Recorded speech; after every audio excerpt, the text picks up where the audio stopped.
Genetic crosses. A genetic cross is when you consider the potential offspring that might result from two known parents whose genotypes we know. Remember that you need to look at both the possible genotypes as well as possible phenotypes of the offspring.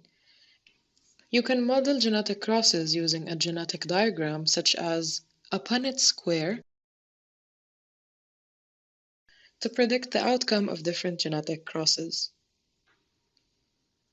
A genetic diagram gives us the alleles for a characteristic carried by the parents, so we see the genotype of the parents, the possible gametes that can be formed from these genotypes, and how these gametes might combine, so the different combinations of characteristics that can be found in the offspring, the possible genotypes, which will allow us to work out the possible phenotypes.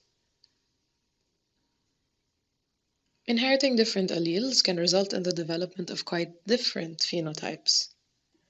Genetic diagrams such as Punnett squares help us to explain what's happening and predict what the possible offspring might be like. They give you the probability that a particular genotype or phenotype will be inherited in a given genetic cross.